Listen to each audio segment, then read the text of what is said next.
and decisively in the face of clear evidence. The international community has sent a strong message to Russia with this vote today. The Russian Federation cannot and will not continue to commit gross and systemic violations of human rights, violating the very foundation of this institution, and at the same time remain a member of the Human Rights Council. Withdrawal does not negate suspension. The result of today's vote is clear. Evil must not prevail.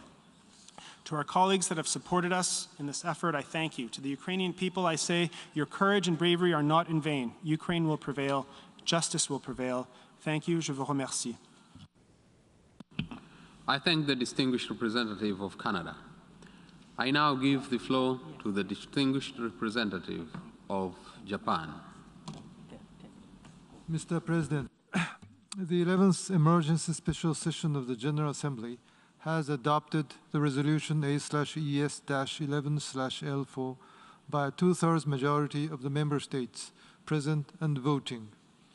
Japan co-sponsored this resolution, appalled by the recent revelation of atrocities against innocent civilians resulting from Russia's unprovoked and unlawful aggression against Ukraine. It is utterly inappropriate that a member state that caused such a dire calamity remains in the Human Rights Council. The mass killing of innocent civilians is a grave breach of international humanitarian law. It is deeply disappointing that we have to act in this way, but this is the inevitable consequence of Russia's choice. This is not a result of geostrategic rivalry, as some member states try to portray the situation. We will continue to work together with the international community to stop the tragedy in Ukraine and uphold the integrity of the United Nations. I thank you, Mr. President. I thank the distinguished representative of Japan. I now give the floor to the distinguished representative of Australia. Thank you, Mr. President and colleagues. Well, once again, we find ourselves meeting at short notice to discuss the invasion of Ukraine. The unprovoked, the unjustified, the illegal invasion of Ukraine by Russia. And this time, we're spurred by the horrific images coming out of Bucha, images that make it clear that Russia has committed egregious war crimes in Bucha and across Ukraine, including horrific acts such as executing and raping civilians. These, Mr. President, are images that make it clear and made it clear that something else had to be done to deliver the message to Russia that this war, that this aggression must stop. Australia has voted in support of this resolution with so many other member states because being a voting member of the Human Rights Council is not consistent with invading a country and slaughtering its civilians. These are two things that we know have happened. And apart from Russia, there is no country suggesting that there hasn't been an invasion. And apart from Russia, there is no country suggesting that there has not been slaughter. In fact, this has been confirmed in the Security Council by the UN personnel delivering humanitarian assistance on the ground and by the many officials and member states who visited the region. Terrible things have happened. And the cause of these terrible things is Russia's invasion and actions within Ukraine. As such, it was appropriate that Russia be suspended in real time from the Human Rights Council until it withdrew its forces. Now, Mr. President, some argued that we should wait until the various investigative processes and inquiries have been undertaken. Those processes will, of course, determine who specifically is responsible for what actions in this senseless war, and they will be held accountable for those actions. And the processes will appropriately take the time that they need. But that's not what suspending Russia from the Human Rights Council is about. This was about making it clear that being a voting member of the Human Rights Council is not consistent with Russia's actions.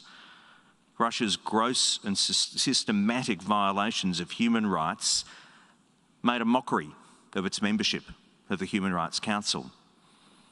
And we didn't have the luxury of time to send a message. How many more civilians will be killed if we take our time in these matters?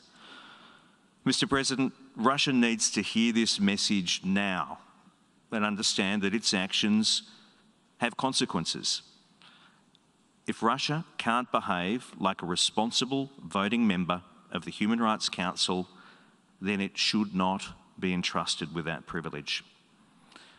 Mr. President, once again, we call on Russia to stop, end this war, end this aggression, end this suffering. Mr. President, let me again reiterate Australia's strong support for Ukraine's sovereignty and Australia's strong support for Ukraine's territorial integrity. Thank you. I thank the distinguished representative of Australia. I now give the floor to the distinguished representative of Portugal. Mr. President, Portugal aligns itself with the statement just delivered by the European Union. A few additional remarks in our national capacity. We reiterate our condemnation of the aggression by the Russian Federation against Ukraine in violation of international law, including the United Nations Charter. Russian military forces must immediately cease hostilities and withdraw from the territory of Ukraine.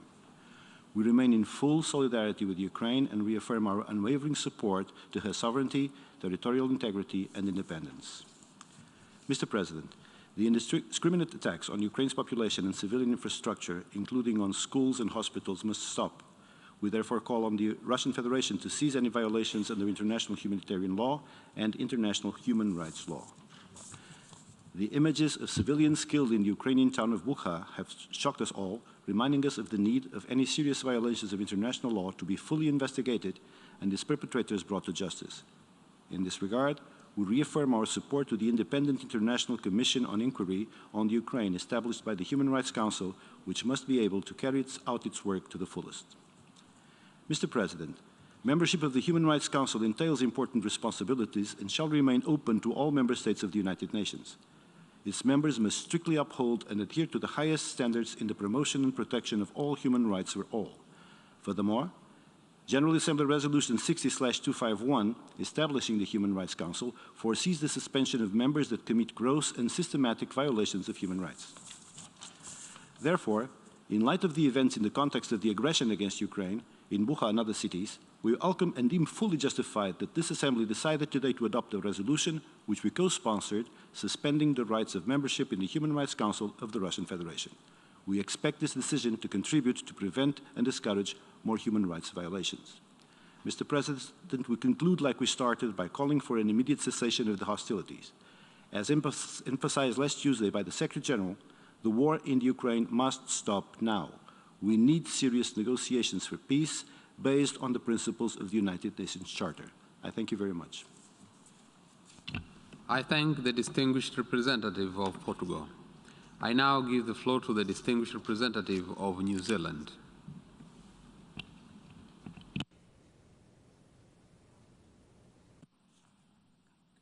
New Zealand welcomes the adoption of the resolution, suspension of the rights of membership of the Russian Federation in the Human Rights Council.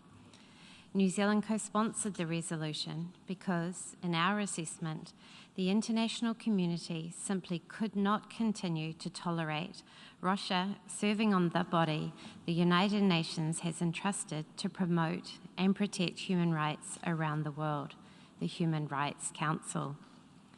It is a rare step to consider an action such as this, and it is not one that we take lightly. However, in establishing the Human Rights Council, the General Assembly was clear what was expected of its members. As many others have said already today, the UN General Assembly Resolution 60/251 provides that Council members shall uphold the highest standards in the promotion and protection of human rights. It further provides that the General Assembly may suspend the rights of membership in the Council of a member of the Council that commits gross and systematic violations of human rights. For New Zealand, the situation is clear. In launching its unjustified and illegal attack, Russia has chosen to create a human rights crisis in Ukraine. Russia is violating international humanitarian law every day this conflict continues. Humanitarian corridors are being deliberately targeted. Civilians are being deliberately targeted. Civilian infrastructure is being deliberately targeted. The horrific reports that have emerged of civilian killings and other atrocities in Bucha and elsewhere in Ukraine over recent days are appalling. They evidence gross and systemic violations of human rights and indicate war crimes and crimes against humanity that must be investigated.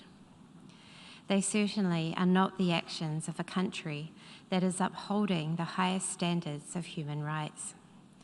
Russia has flagrantly and deliberately chosen to disregard its responsibilities as a member of the Human Rights Council. Therefore, Russia no longer deserves a seat at the table. The scale of the crisis demanded an urgent, strong, and effective response from the General Assembly, and that is what we have witnessed today. Beyond the adoption of this resolution, we must ensure that Russia is held accountable for its actions. Concerned over possible war crimes and crimes against humanity being committed by Russia, New Zealand, along with 41 other countries, has already referred atrocities in Ukraine to the International Criminal Court. We continue to support prosecutors in their investigations into all international crimes committed in Ukraine. Finally, allow me to convey that the thoughts of New Zealanders are with the people of Ukraine. No country or people should ever be subjected to the horrors that the people of Ukraine are facing. We stand united with Ukraine. We stand united in the upholding of the integrity of the UN Charter and the credibility of the Human Rights Council. Thank you. I thank the distinguished representative of New Zealand. I now give the floor to the distinguished representative of Botswana.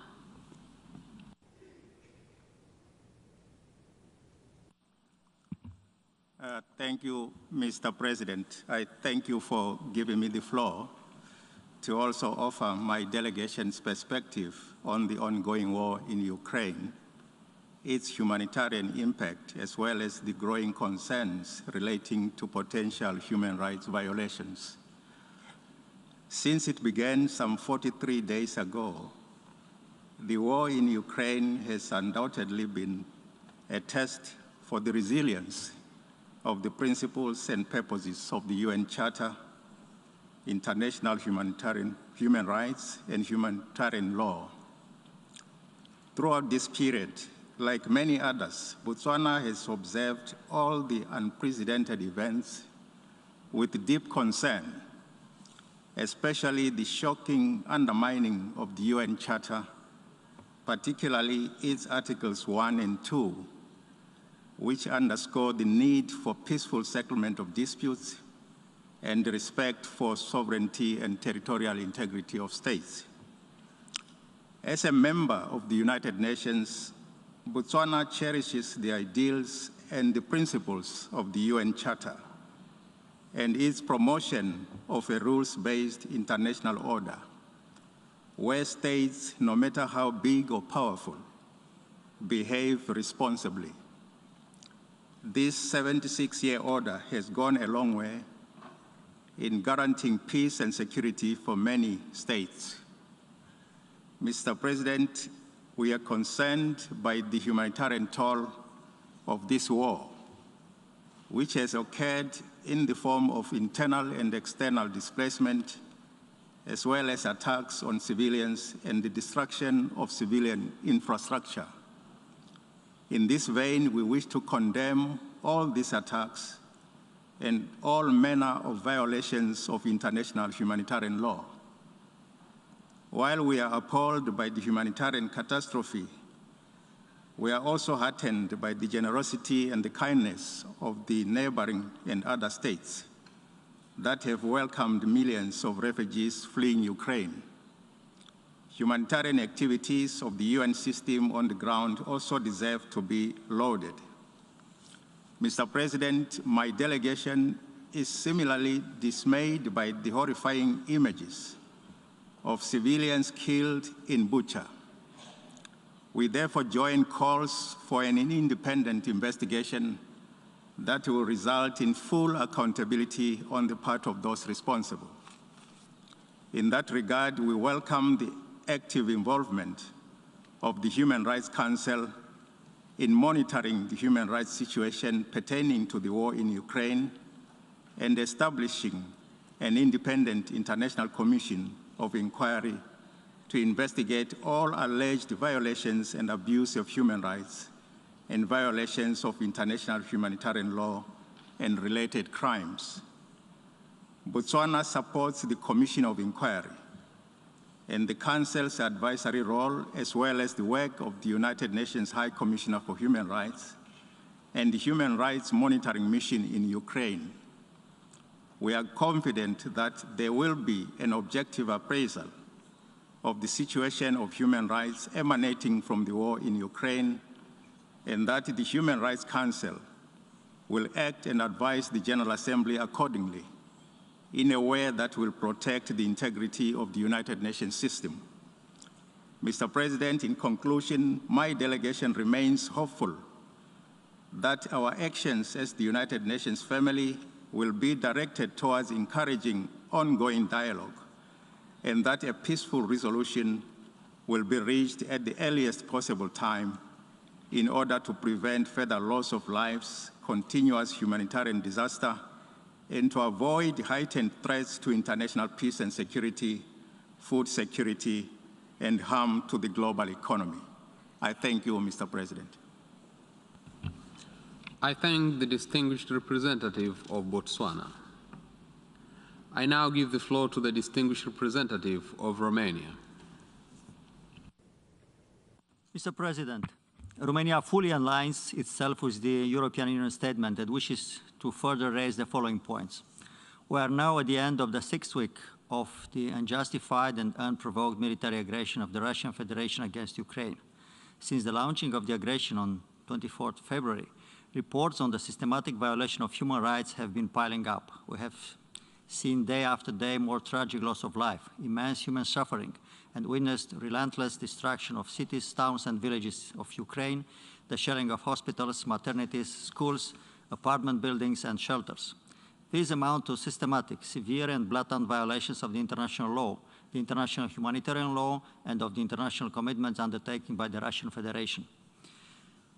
At an urgent debate on March 4th, the Human Rights Council adopted a resolution expressing grave concern at the ongoing human rights and humanitarian crisis in Ukraine, particularly the reports of violations and abuses of human rights and violations of international humanitarian law by the Russian Federation, including gross and systematic violations and abuses of human rights.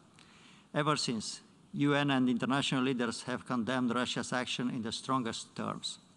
On March 22nd, UN Secretary General Antonio Guterres called out Russia's, and I quote, systematic bombardments that terrorize civilians, including the shelling of hospitals, schools, apartment buildings, and shelters, appealing for an end to the absurd war as, again, I quote, continuing the war in Ukraine is morally unacceptable, politically indefensible, and militarily nonsensical, end of quotation. Last week, the war received profoundly troubling reports of horrifying violence against civilian men, women, and children in Bucha, Irpin, and Hostomel near Kiev, and in other parts of Ukraine. The images and reports suggest that such acts were not of a rogue soldier or two, but are part of a deeply disturbing pattern. They raise serious questions about grave and systematic breaches of international humanitarian law and violations of international human rights law. Romania condemns in the strongest possible terms the reported atrocities committed by the Russian armed forces in a number of occupied Ukrainian towns now liberated, as well as the military aggression against Ukraine. The Russian authorities are responsible for these atrocities committed while they had effective control of the area, as these are subject to the international law of occupation. Perpetrators must be held accountable. Mr. President, as foreseen in the UN General Assembly Resolution 60/251, all member states of the Human Rights Council must uphold the highest standards of the promotion and protection of human rights. The brutal, unjustified, and unprovoked Russian military aggression against Ukraine, including the violations and abuses of human rights, international humanitarian law, and the purposes and principles contained in the Charter of the United Nations, clearly demonstrate that the Russian Federation has systematically violated its commitments made when elected as a member of the Human Rights Council, and therefore does not any longer belong to this community whose main mission is to defend and protect human rights and fundamental freedoms. I thank you. I thank the distinguished representative of Romania. I now give the floor to the distinguished representative of Austria.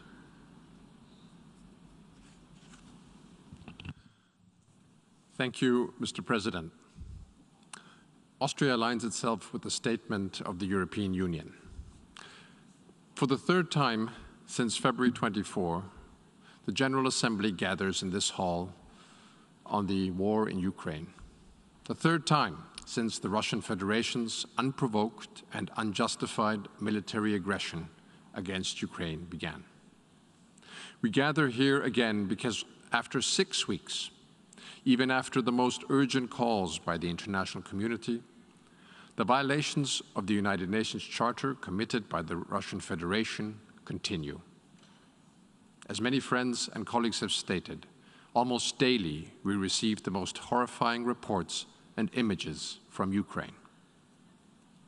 It is vital for the relevance of the United Nations, for the legitimacy of our organization, that the General Assembly, the organ in the UN where we are equally represented, all member states, that this organ lives up to its charter responsibilities and acts.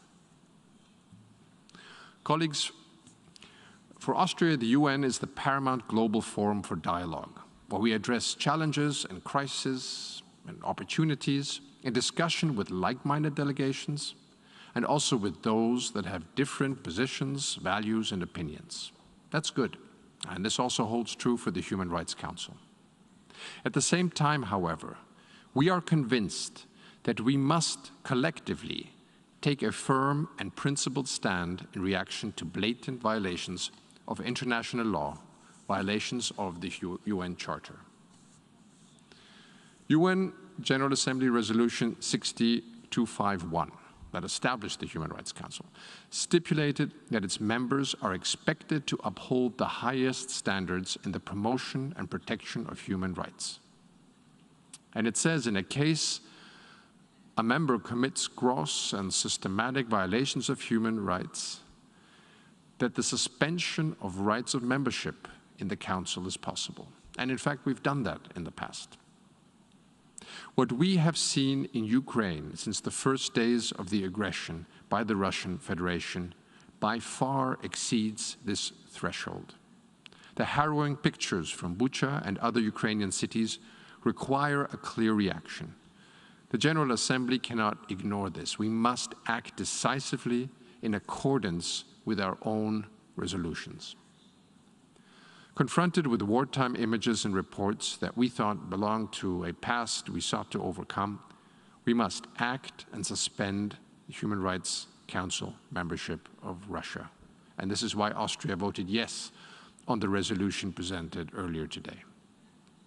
A final word. This is not the end of the crisis, unfortunately. We must remain fully engaged. Accountability needs to be ensured. The Independent International Commission of Inquiry based in Vienna and the International Criminal Court in The Hague have an important role in ensuring that all crimes committed will be investigated and those responsible held accountable. Thank you. I thank the distinguished representative of Austria. I now give the floor to the distinguished representative of Ireland.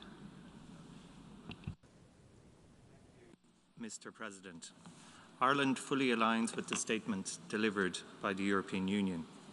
The images we have seen in recent days from Bucha and other towns in the Kyiv region, which have since been liberated by Ukrainian forces, are truly horrifying. There can never be impunity for such crimes. Our thoughts, first and foremost, must be with the families of those killed. Their pain at the loss of their loved ones in such an unspeakable manner is almost unimaginable. President, Russian aggression constitutes a flagrant violation of the UN Charter. Russian authorities are responsible for these atrocities, committed while they had effective control of the area. They are therefore subject to the international law of occupation. As a member state of the Human Rights Council, the Russian Federation should uphold the highest standards in the promotion and protection of human rights. Russia's brutal and unlawful actions in Ukraine have clearly made a mockery of that responsibility, and they severely undermine the integrity of the Human Rights Council. It is unacceptable that the Russian Federation should continue to sit on the Human Rights Council while reports of gross and systematic violations of human rights continue to emerge, illustrating the most serious violations of the same fundamental rights which the Council is responsible for promoting and protecting. The 2006 resolution establishing the Human Rights Council foresees suspension of members of the Council that commit gross and systematic violations of human rights. We welcome, therefore, that the General Assembly has decided to suspend the Russian Federation from the Human Rights Council. We must ensure accountability and justice for the victims and for the survivors of this war. We cannot suspend our humanity in the face of such atrocities. Thank you. I thank the distinguished representative of Ireland. I now give the floor to the distinguished representative of Israel. Thank you. Thank you, Mr. President. The images and testimony from earlier this week in Ukraine were horrific. Israel condemns the Russian invasion into Ukraine and the serious escalation. There is no justification for violating Ukrainian sovereignty and killing innocent civilians. We utterly condemn these actions. In this context, Israel chose to vote yes on the resolution adopted today. However, this vote should not be taken as a tacit approval of the Human Rights Council. For too long, this council has lacked credibility. For too long, it has discriminated against one state, the only Jewish state. The Human Rights Council is the clearest example of bias and discrimination in the UN system. The Council has passed more resolutions targeting Israel than those on Syria, Iran, and North Korea combined. Israel is the only country with a standing agenda item, item 7, ensuring that Israel is singled out at every meeting. The latest Commission of Inquiry against Israel, established in May 2021 without mentioning Hamas, whose goal is to investigate and denounce Israel in perpetuity of defending itself, is further example of the absurdity and deeply flawed nature of the Council. Mr. President, in 2006, member states of this Assembly were hoping to replace the UN Commission on Human Rights with something better. In the eyes of Israel, they failed. Mr. President, in light of the growing humanitarian crisis in Ukraine, Israel has taken part of international efforts to assist the people of Ukraine. We hope that it's for the safety of all civilians and for a peaceful resolution of the conflict. I thank you. I thank the distinguished representative of Israel. I now give the floor to the distinguished representative of Myanmar.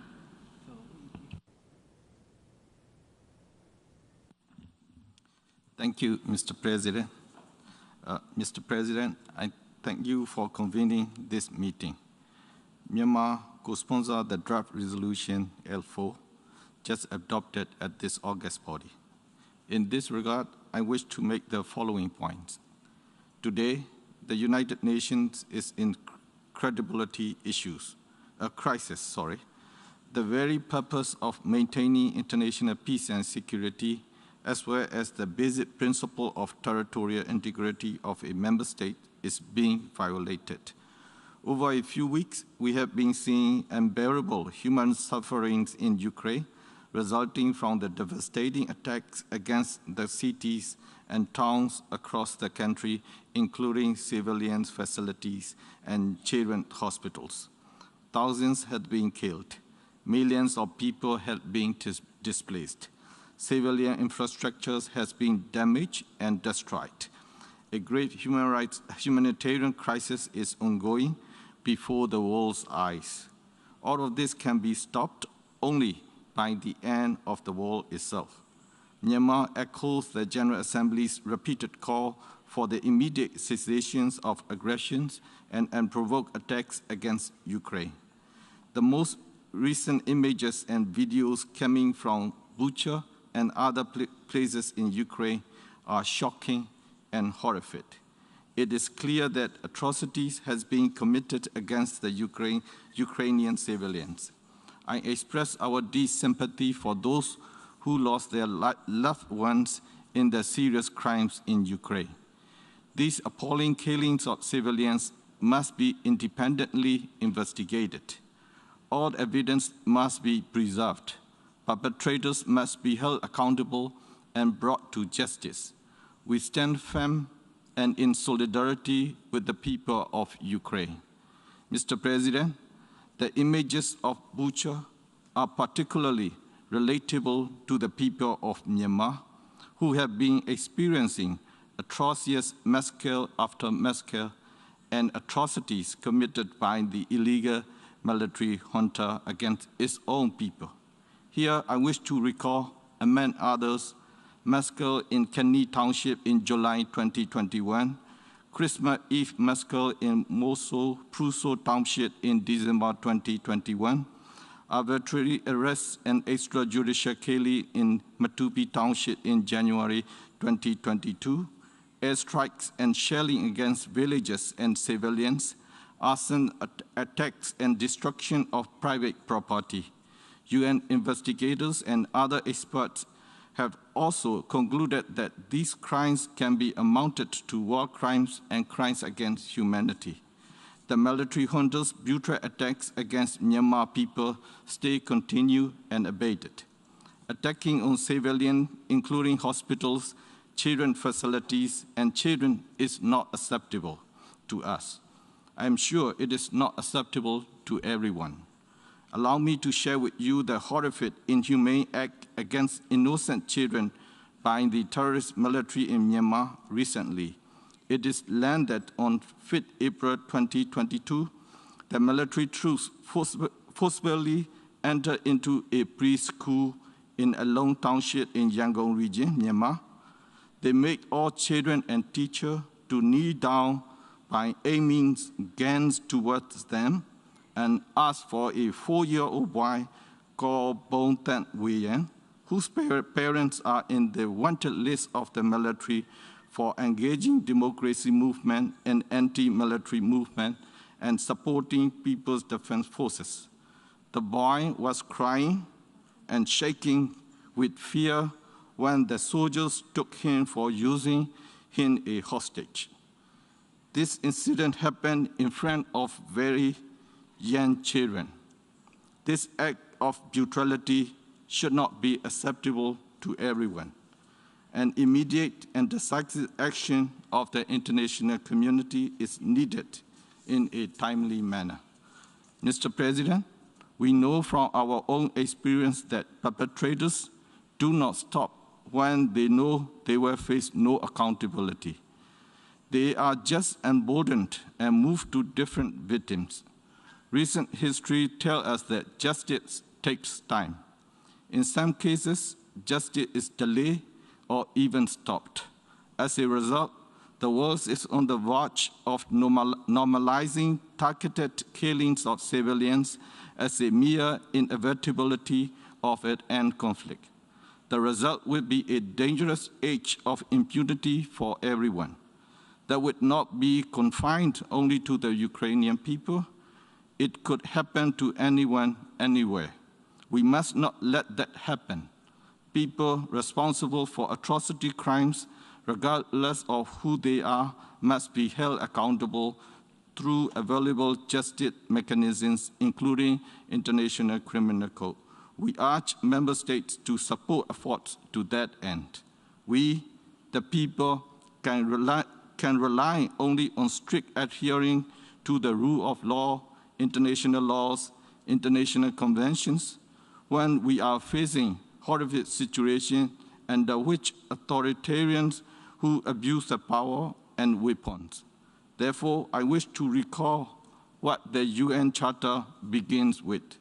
I quote, "We, the peoples of the United Nations, determine to unite our strength to maintain international peace and security and to ensure, by the acceptance of principles and the institution of methods, that end force shall not be used save in the common interest," and end quote. As such, we supported the resolution. I thank you, Mr. President. I thank the distinguished representative of Myanmar. I now give the floor to the distinguished observer of the Sovereign Order of Malta.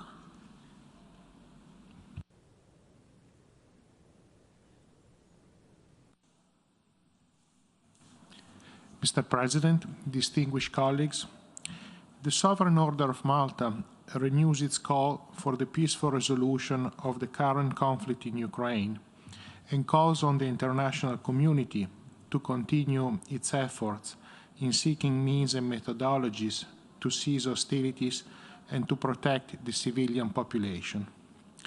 We reiterate the call of others that diplomacy and negotiation must prevail over the use of arms in creating a lasting and sustainable peace, while protecting core freedoms protected by the UN Charter and in keeping with basic humanitarian rights.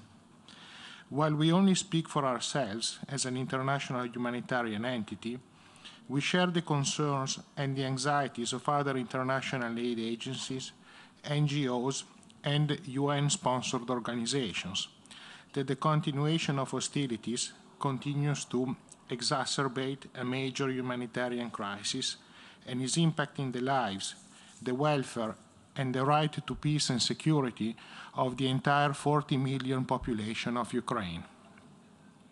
Many human rights and aid bodies have issued statements drawing attention to the extent of that humanitarian crisis, both within Ukraine and along its borders. And we have all made a major contribution in alleviating the suffering of families, and especially children, whose lives are forever changed by the consequences of this war. The Human Rights Council is responsible for strengthening the promotion and protection of human rights around the globe and for addressing situations of human rights violations and making recommendations on them. Last year, it permitted 900 interventions from permanent observers, NGOs, and civil societies in its deliberations, many of those contributions focusing on issues that have been highlighted by the situation in Ukraine, including human trafficking, the care and welfare of refugees and international displaced civilian populations, and the plights of migrants who have nowhere to go and who end up being unwanted and exposed to abuse. Just take a step back and let us remind ourselves that a record 82 million innocent civilians have in recent years been uprooted by crisis, while some 41 million people in 43 countries are on the brink of famine. Wars and political conflicts extending throughout the world are lasting longer and are becoming more complex, while the innocent are the victims and are the ones who pay the heaviest price. Mr. President, we urge our distinguished colleagues, while deciding on weighty and consequential matters in this resolution, not to forget the raison d'être of this august body, ensuring a peaceful and secure world.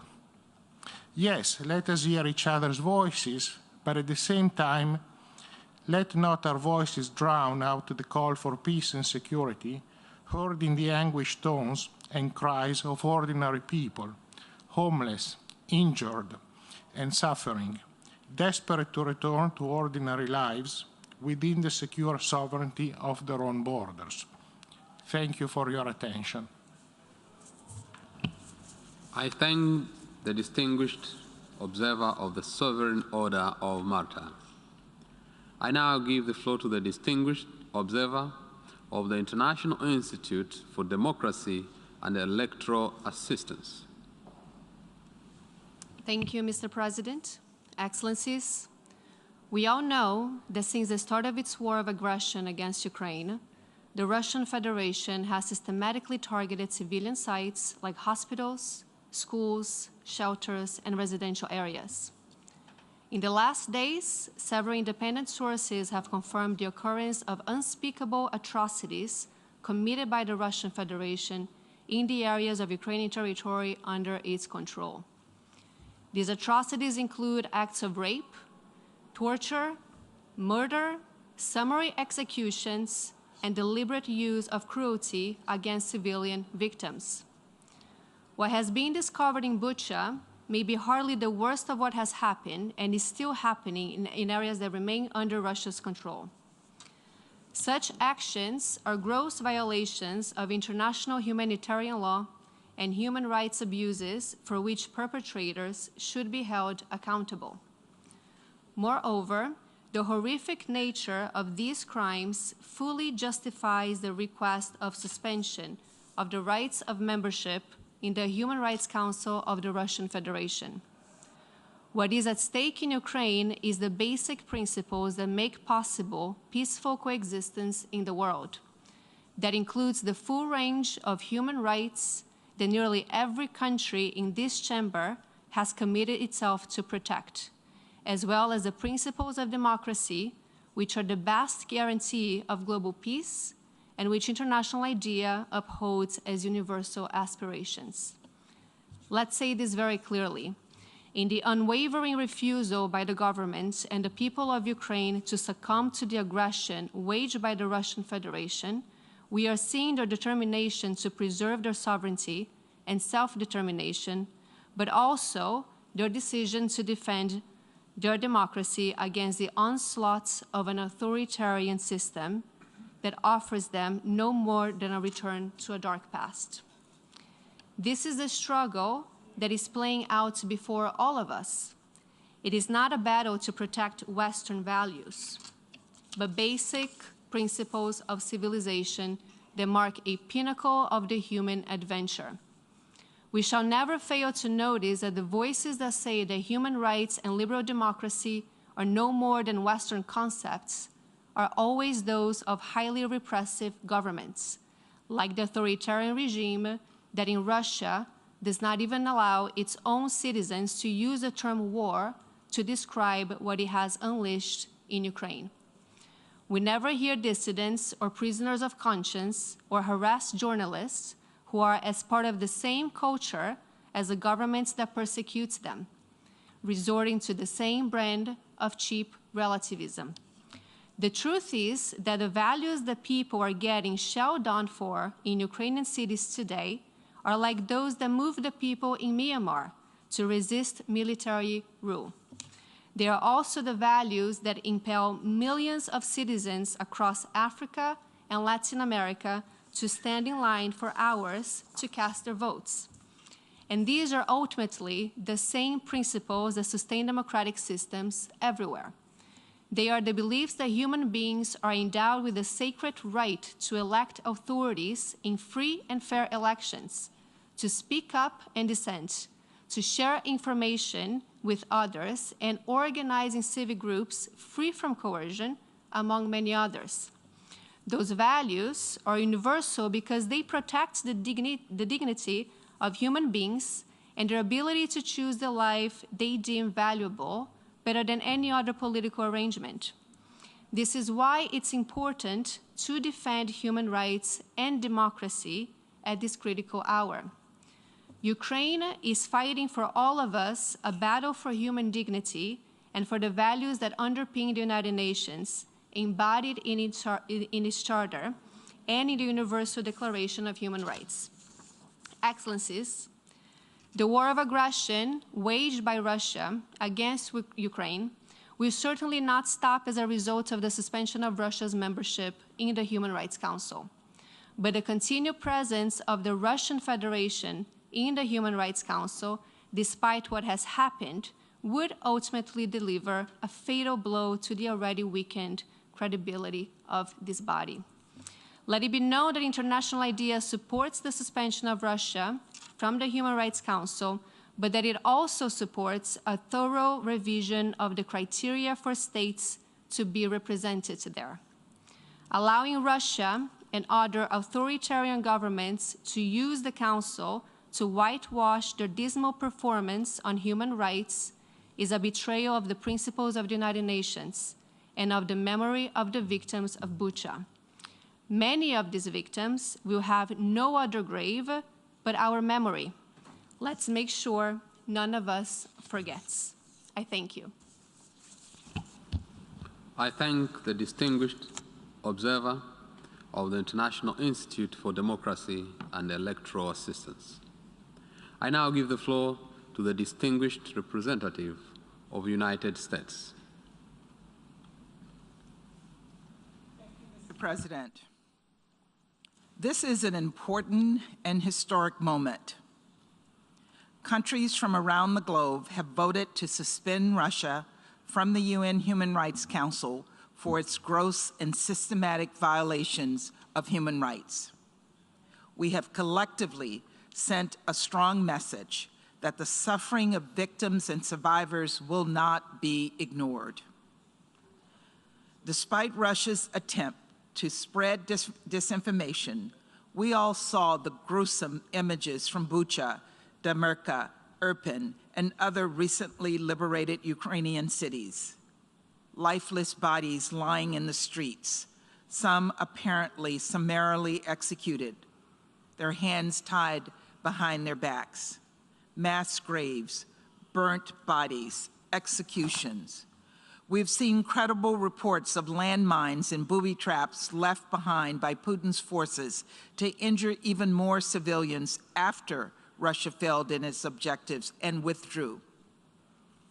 I shudder to think what we will find in other towns across Ukraine, as President Zelensky ominously warned us in the Security Council in the weeks ahead. Yesterday, I saw a photo taken by an AP photojournalist in Kyiv that has struck me in particular. It's of a 6-year-old boy standing in a garden next to his mother's grave.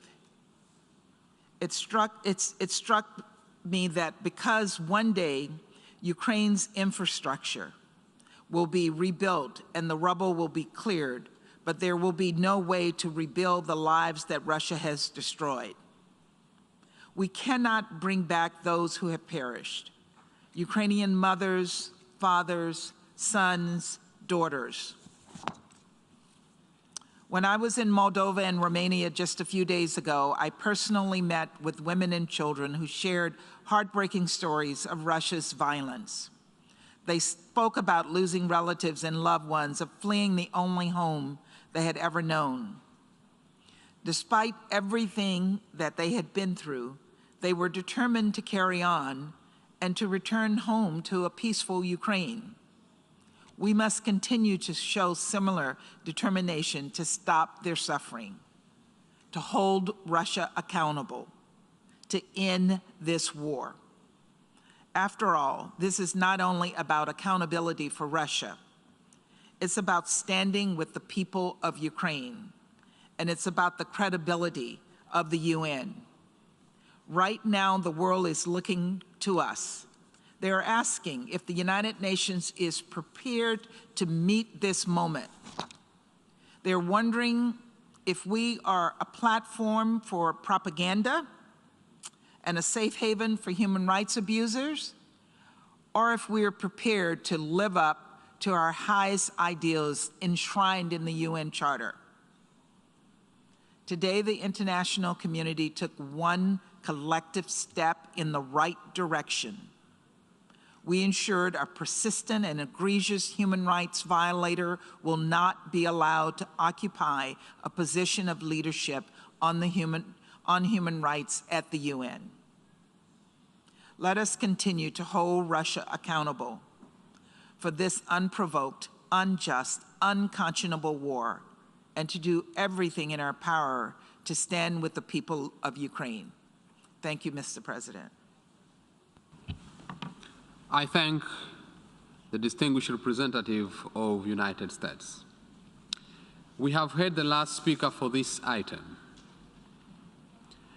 In accordance with the terms of operative paragraph 3 of the resolution adopted during our morning meeting, the 11th emergency special session of the General Assembly is temporarily adjourned.